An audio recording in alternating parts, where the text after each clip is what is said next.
This video game is 2 Point Hospital. This is, I believe, a sequel to a game called Theme Hospital. And I'm just going to give my review after playing 95% of this game. I'm at the final level right now, and my opinion of this game. First of all, this is a business management or a tycoon type game. And the idea is that you have a hospital. You're actually going to end up playing many hospitals. And then you have patients and you have doctors and nurses and you run your staff. You control your staff and you determine what types of facilities you're going to have within the hospital. So the one that I'm on right now is called Pelican Wharf. I must have accomplished it already, but let's continue and we'll see what Pelican Wharf is like, and we're going to talk about Pelican Wharf. Now, in terms of the skill level, this is definitely an intermediate to advanced game, but I would say that it's closer to an intermediate game as opposed to an advanced game. Now, I'm going to define an advanced game as a game such as Civilization V. And the reason why is because Civilization V is a game that has a long learning curve, and you could play it for many, many months or years, and years later you're going to still want to play it and you want to buy the new version. Tropico 5, I would say, is somewhat of an advanced game because Tropico 5, there's individuals within the game which are the people that live on the island. And for example, if they want to take advantage of the tavern, they have to actually walk to the tavern. They don't have to be within the radius of the tavern. So it's a little bit more of an advanced game. This is, I would say, intermediate to advanced.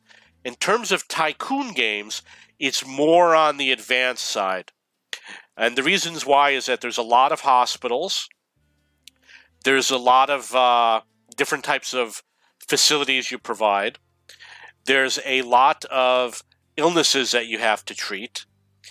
And there's a little bit of depth to it. Not so deep that you can't do everything, but enough that you're not going to get bored. So I played this game for about a month. And I would say that I played a couple hours a night, or maybe a few days I would play all day long. After about a month of 3 to 4 hours a day, I'm getting to the point where I'm about to finish the game. There's around 14 or 15 hospitals in the game, and I have finished, like I said, 95% of them. This one is called Pelican Wharf. Now, this is what the hospital actually looks like.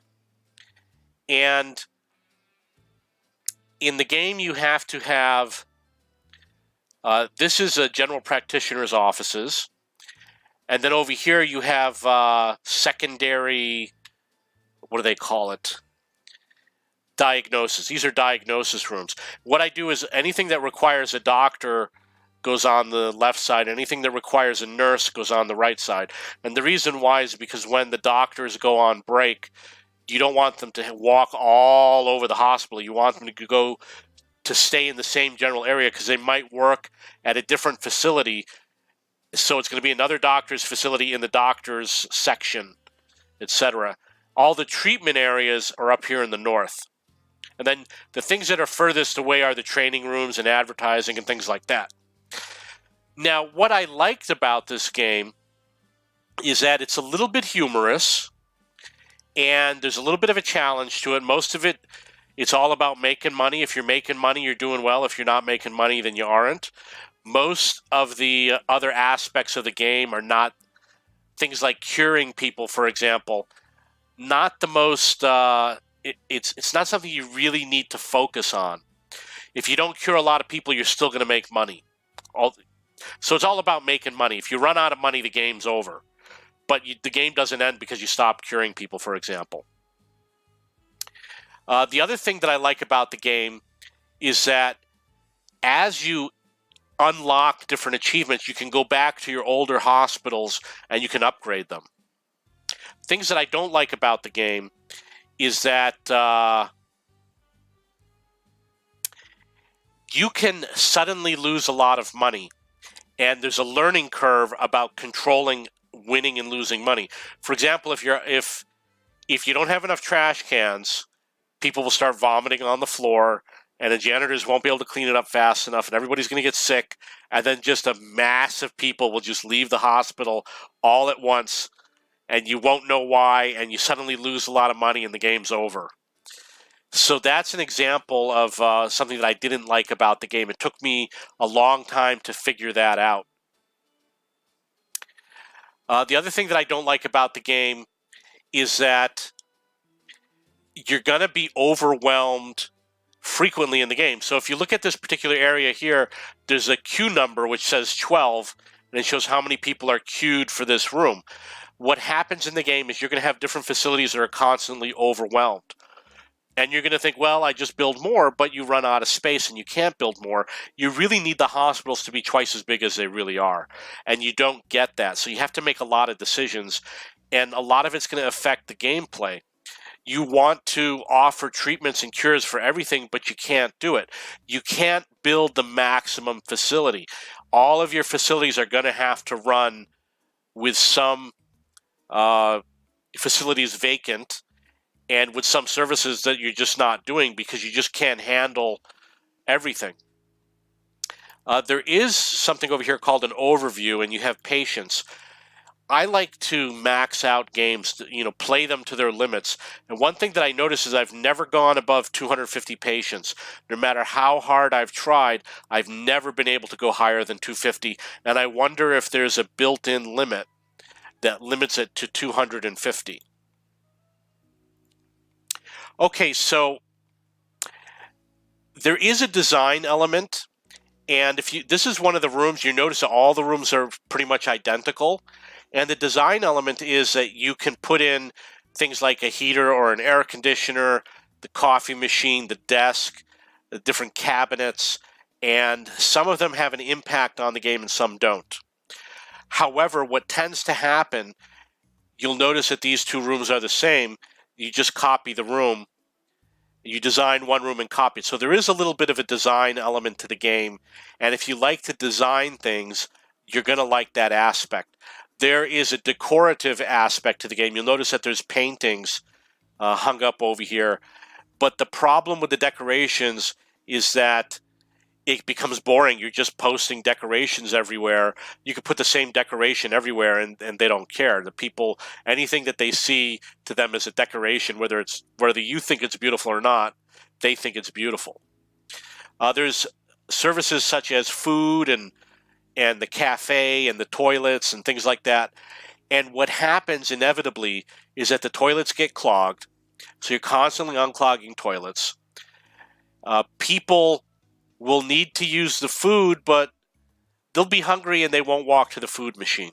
The cafe takes up a lot of space and nobody ever uses it. This has been used, the total revenue is $12,000. We'll look at this building, this next to it, it's $1.2 million. So you've got one room that brought in $1.2 million and another room that brought in $12,000. The $12,000 room has a lot lower value. There is another aspect, which is hiring staff. These are the staff members. I'm going to sneeze if you excuse me.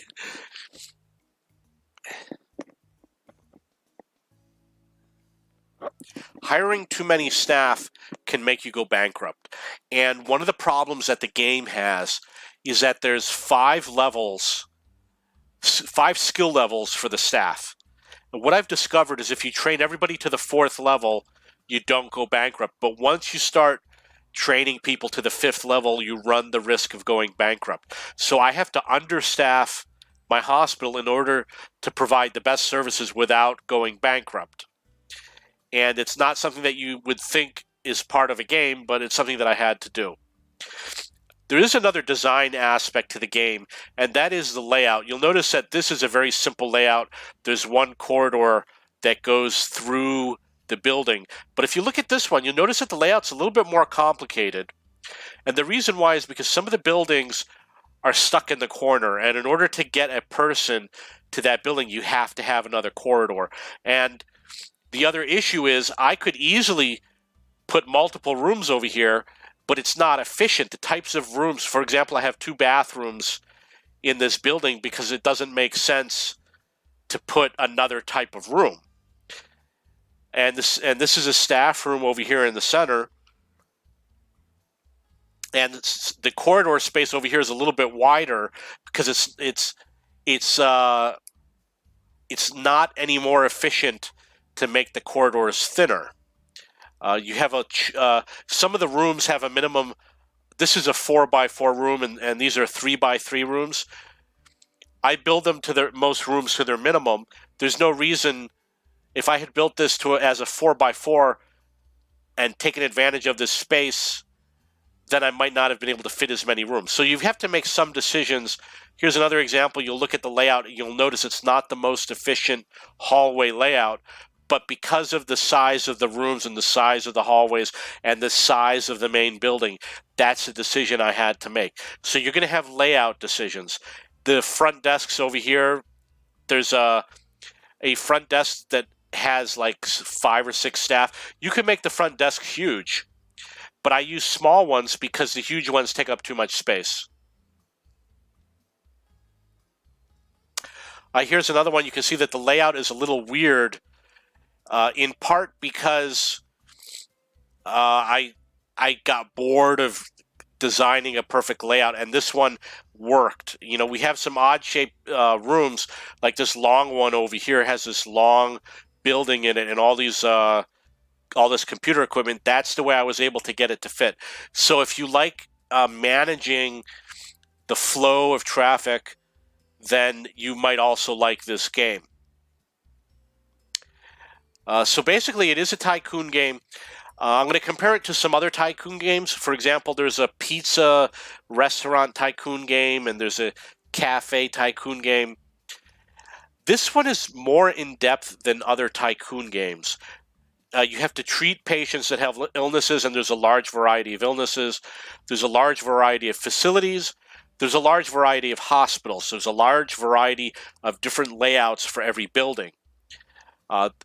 There's a decent variety of staff members, and you can train them up to 5 skills, and there's a large variety of skills that you can train them in. So they've gotten a lot of it down. The music is entertaining. The dialogue is entertaining. It gets boring after a while to see the same dialogue over and over again. There's some aspects that are a little bit annoying, but not so much. The characters are fun to watch. And other than that, I would say that it's an enjoyable game.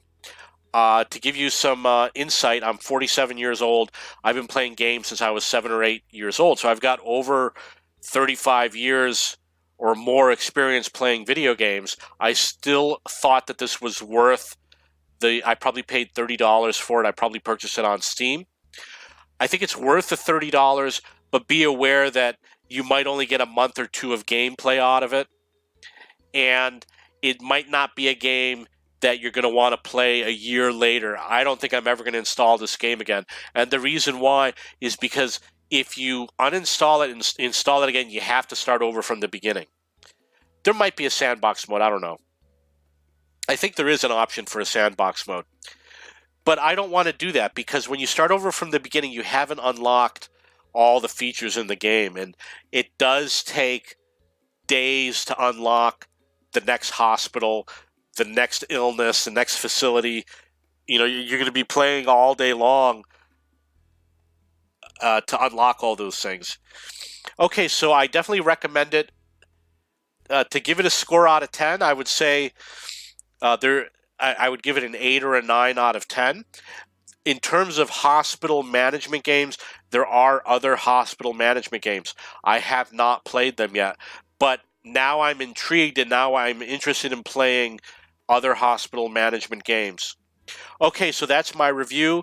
If you have any questions or comments, please post below, and I will answer any of your questions or comments. This obviously is not a gameplay guide, but look for one in the future. Thank you.